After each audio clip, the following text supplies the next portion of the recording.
thirst for souls, come to me. I thirst,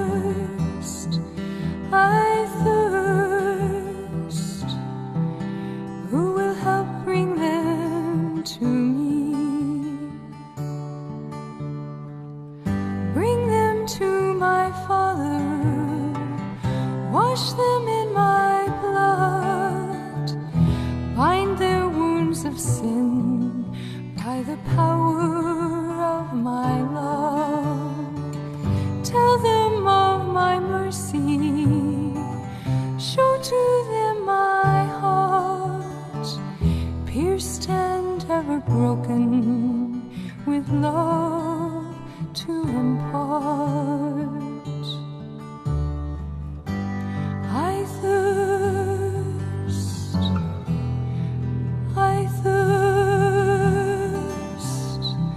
I thirst for souls, come to me. I thirst,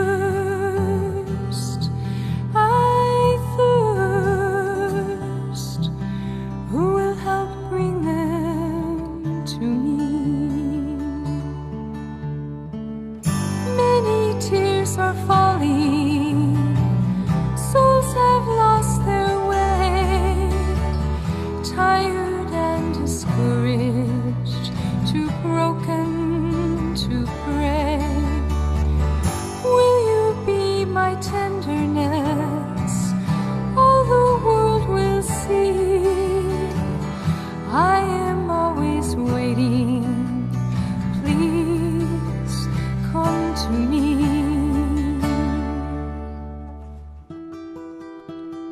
Come to me, all you who labor and are heavy laden, and I will give you rest. Take my yoke upon you and learn from me, for I am gentle and lowly in heart, and you will find rest for your souls.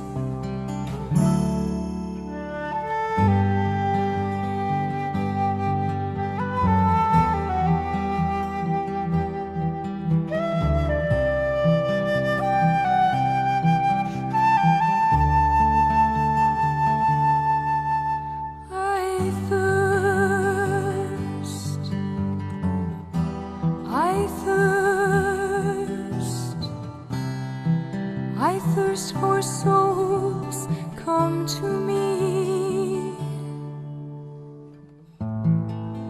Who will help bring them to me? I thirst.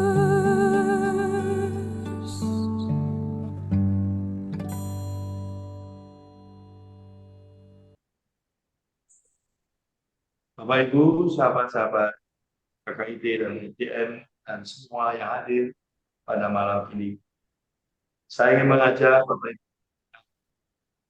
tema bukan sukses yang kita cari, tetapi kita semakin setia dalam iman kepada Yesus. Dan itulah tema bulanan yang kita dapat Ibu Teresa dari Calcutta dan spiritualitasnya. Dan pada kesempatan ini saya mengajak untuk merenung ajakan Tuhan dan sekaligus permintaan Tuhan. Tinggallah dalam. Saya akan menggunakan rekaman saya yang juga pada jam yang sama ini juga diminta untuk memberi renungan kepada para dosen Kristen Katolik yang tergabung dalam persekutuan doa Kristen Gunadarma sebagai renungan. Maka mari bersama-sama merenungkan itu melalui rekaman yang kami siapkan. Saya minta Pak Winadi untuk itu.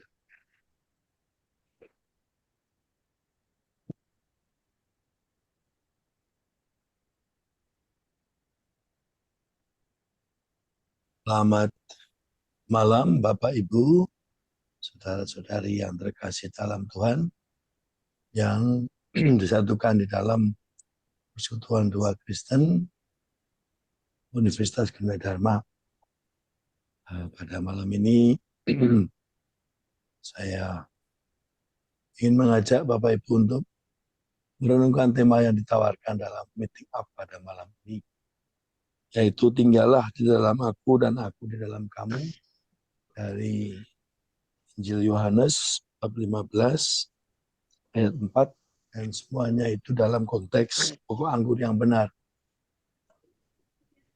Akulah pokok anggur yang benar dan Bapakkulah pengusahanya. Setiap ranting padaku yang tidak berbuah dipotongnya, dan setiap ranting yang berbuah dibersihkannya, supaya ia lebih banyak berbuah. Kamu memang sudah bersih karena firman yang telah kukatakan kepadamu. Tinggallah di dalam aku dan aku di dalam kamu, sama seperti ranting tidak dapat berbuah dari dirinya sendiri kalau ia tidak tinggal pada pokok anggur. Demikian juga kamu tidak berbuah jikalau kamu tidak tinggal di dalam aku. Akulah pokok anggur dan kamulah ranting-rantingnya. Barang siapa tinggal di dalam aku dan aku di dalam dia, ia berbuah banyak. Sebab di luar aku kamu tidak dapat berbuat apa-apa. Dalam momen di mana kita bersama-sama menyambut kelahiran Tuhan, mana dalam minggu ini kita akan memasuki Minggu Advent. Dalam perayaan liturgi kita diundang untuk mencoba menemukan kembali bagaimana Tuhan Yesus sungguh menjadi sumber kehidupan dan juga kekuatan kita. Kita adalah ranting-rantingnya, dan pokok anggurnya adalah Tuhan sendiri. Kalau kita membayangkan kata tinggallah di dalam aku, itu dapat kita artikan sebagai undangan, tapi juga kita dapat artikan sebagai permintaan. Tuhan tidak pernah memaksa kita untuk datang padanya, tetapi Tuhan juga meminta kita untuk selalu mengikutinya. Di satu sisi, jalan yang Tuhan tawarkan kepada kita adalah suatu undangan, yang tiada lain adalah tawaran kepada kita untuk selalu mengambil keputusan dengan bebas mengikuti jalan Yesus. Jalan Yesus adalah jalan yang membawa kita kepada kepenuhan hidup. Di lain sisi, Tuhan juga meminta kita untuk ambil bagian dalam perutusannya. Tawaran yang sekaligus juga permintaan. Kalau saya mengajak Bapak Ibu untuk misalkan ya kita melakukan sesuatu yang kita tawarkan sebagai undangan, tentu kita tidak dapat memaksa.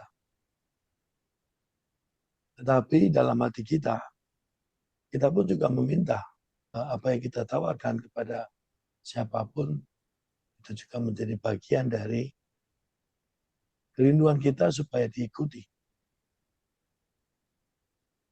Contohnya sekarang saya sendiri bersama dengan Bapak Ibu juga saya mengajar sekarang di kampus Gunadarma di gedung E untuk kelas hari Kamis. Ya.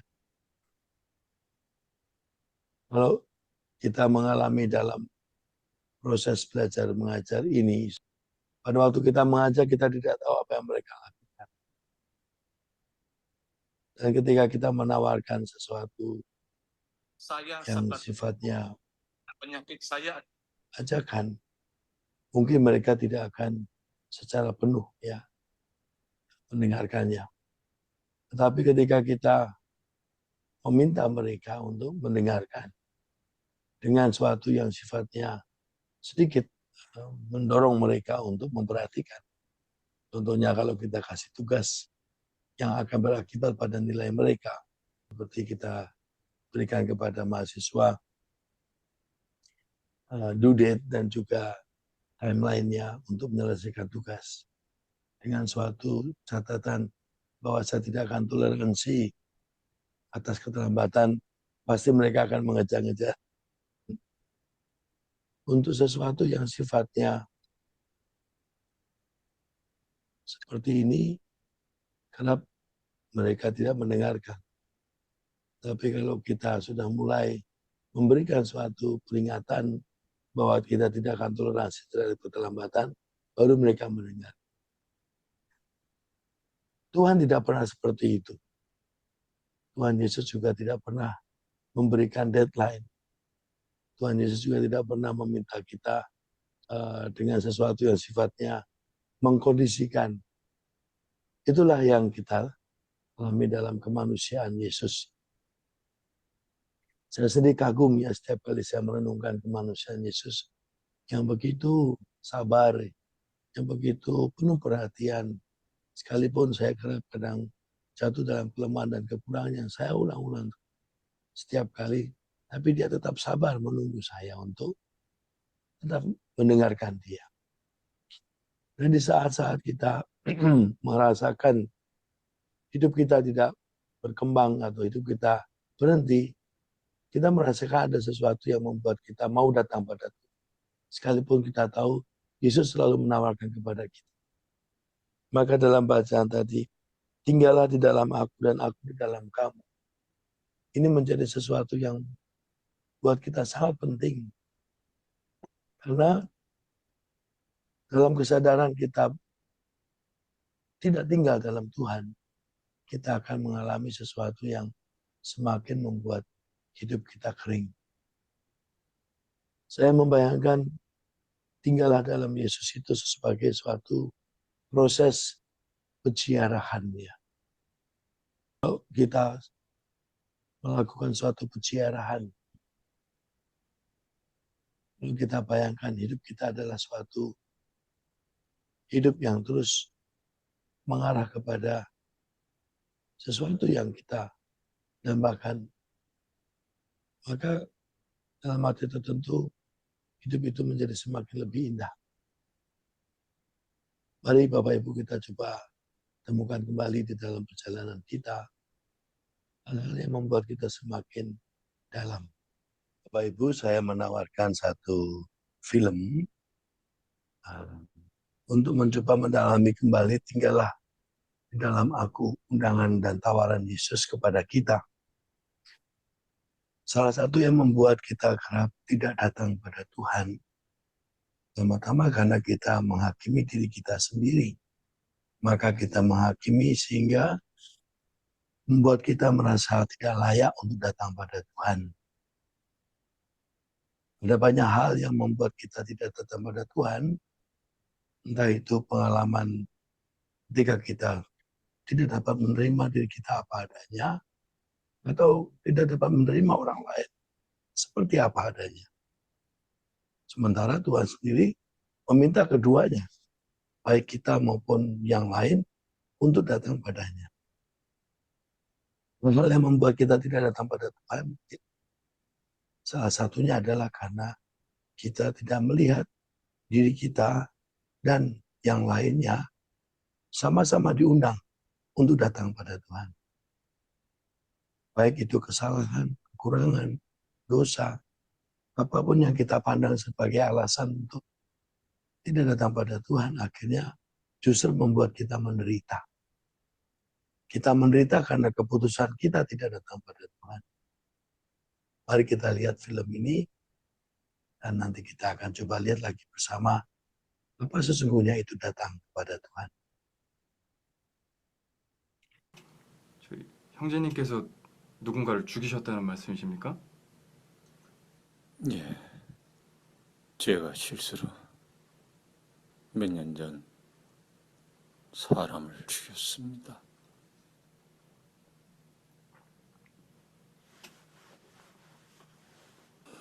교통사고였습니다. 20년 전 교통사고입니다. 가양동에 사는 친구 생일날 술 한잔 먹고 돌아오는 길이었어요.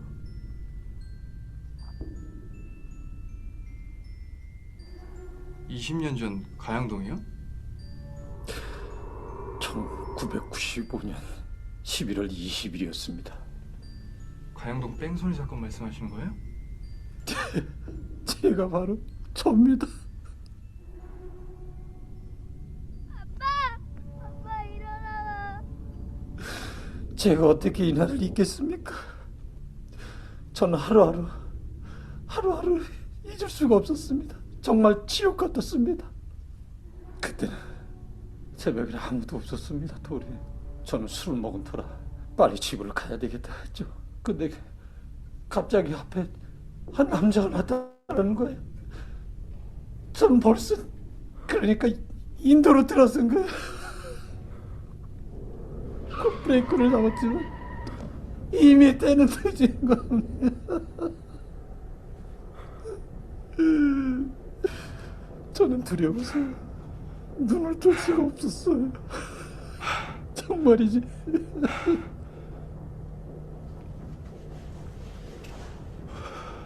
그때 눈을 떠보니 한 꼬마애가 그 차에 친 남자한테 아버지라고 부르더니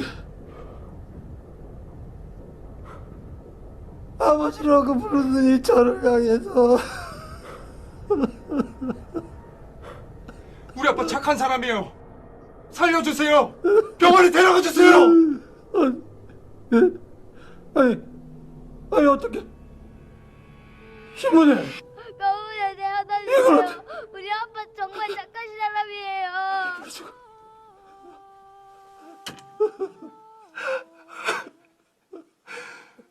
최소한 병원에 데려다 주셨어야죠.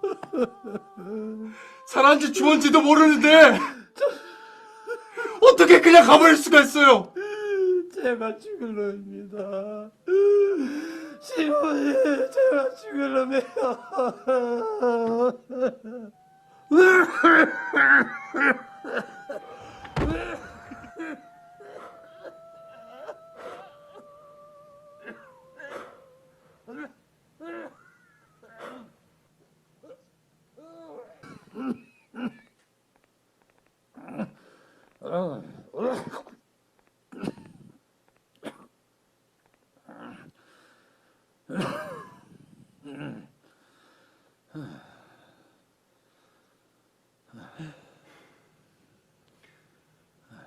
이 몸으로 혼자 성당에 오신 거예요?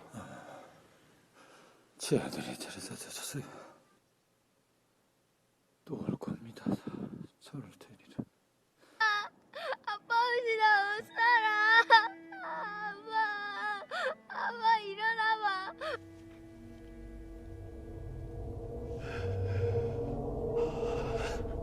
저희에게 잘못한 일을 저희가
저희에게 잘못한 일을 저희가 용서하오니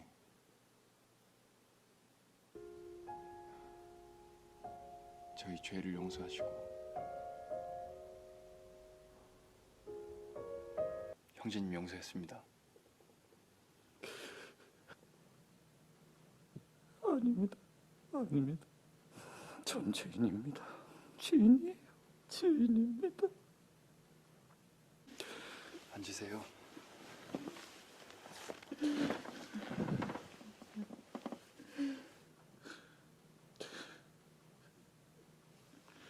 형제님, 그렇게 슬퍼하시지 마세요. 사실 저희 아버지 그 사고로 돌아가시지 않았어요. 예? 아니 그게 많이 다치시긴 했는데 병원에서 치료받으시고 금방 퇴원하셨어요. 그 사고로 돌아가시지 않았어요. 감사합니다. 하나님, 신부님 감사합니다.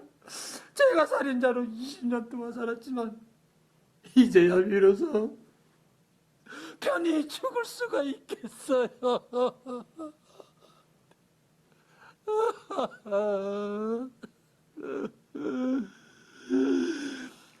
형제님, 이제 더 이상 저희식 때문에 고통받지 마세요. 오늘 형제님께서 주님께 용서를 청했으니까 주님께서도 형제님 용서하실 거예요. 그리고 형제님, 이제부터 자기 자신을 용서하세요. 죄로부터 자유로워지시고 평안을 찾으시길 바래요. 감사합니다, 신부님. 아버지를 찾아뵙고 뭐라도 해드리고 싶습니다. 아버지를 찾아뵐 수 있을까요? 저희 아버지 3년 전에 돌아가셨어요. 다음에 제가 아버지 뵈러 가면은 그때 형제님께서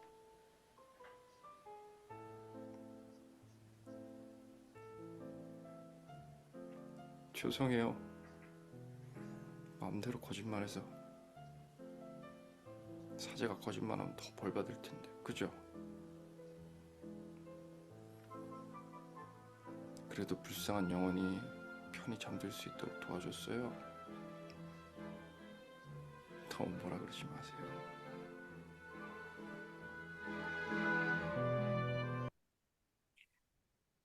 Bapak Ibu, dalam film yang baru saja kita lihat tadi, ada dua pribadi yang sama-sama menderita selama 20 tahun.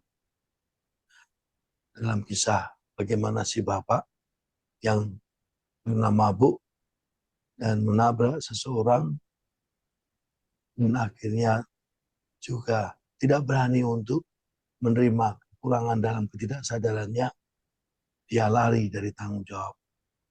Sementara si anak yang melihat bapaknya terkapar, menangis dan meminta supaya yang menabrak datang membawanya ke rumah sakit. Dan tetapi kenyataannya peristiwa itu selama 20 tahun membuat si anak juga menderita.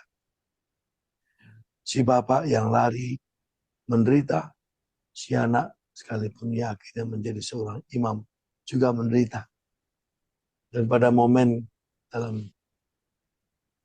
peristiwa pengakuan, yang satu mengaku dosa, yang satu mendengarkan, keduanya bertemu dalam pengalaman pahit dan perasaan yang tidak mudah untuk diterima.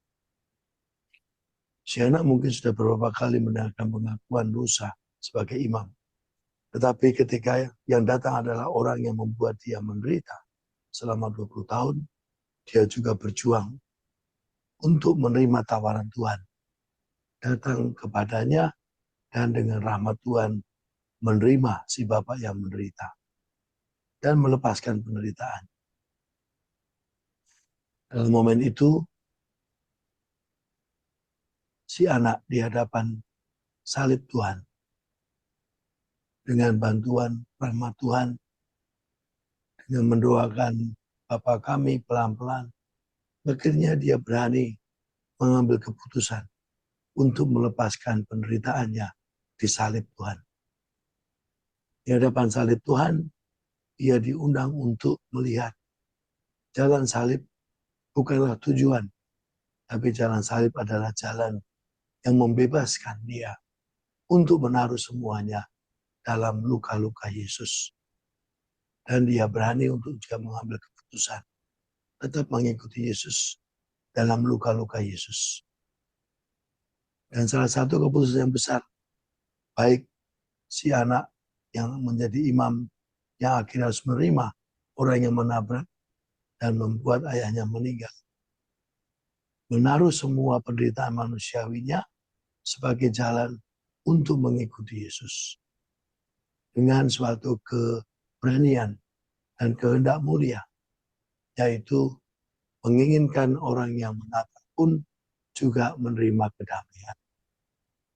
Si Bapa yang berani juga akhirnya mengakui di hadapan Allah dan juga menerima apapun yang Tuhan akan berikan kepadanya, menerima bahwa akhirnya dia bertemu dengan peristiwa yang luar biasa, yaitu damai di hati. Ini peristiwa yang juga kita alami dalam hidup kita sehari-hari. Di hadapan salib Tuhan, kita diundang untuk semakin berani menaruh semua hal yang membuat kita tidak datang pada Tuhan. Dan justru disinilah misteri iman. Misteri iman yang ada dalam penderitaan Tuhan membuat kita juga mau membawa semua pengalaman yang tidak mudah dalam hidup kita sebagai jalan untuk percaya. Maka pesan Tuhan, tinggallah di dalam aku, maka kamu akan berbuah. Di sini saya mencoba memahaminya, tinggal dalam Tuhan dengan semua peristiwa manusiawi kita. Dengan semua keadaan manusiawi kita. Tinggal dalam Tuhan membuat kita menemukan kedalaman hidup. Tinggal dalam Tuhan membawa kita kepada kebebasan hati untuk terus mengikuti apa yang Tuhan minta. Setia dan taat terus sebagai manusia dalam kekurangan dan kelemahan mengikuti Tuhan. Mari Bapak Ibu dalam masa persiapan menyambut Tuhan yang lahir sebagai manusia, kita juga diundang untuk bersyukur bahwa kemanusiaan kita adalah juga jalan yang membawa banyak orang masuk dalam keselamatan.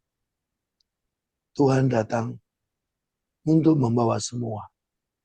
Dan Tuhan telah mengalahkan maut, mengalahkan kuasa dosa.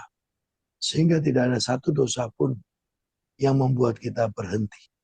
Karena kebangkitan Tuhan Yesus sungguh nyata membawa semua masuk dalam kedamaian. Dan kedamaian itu bukan kedamaian duniawi. Bukan kedamaian manusiawi. Tetapi kedamaian ilahi yang membawa semua orang mengalami kekekalan di dalam hidupnya.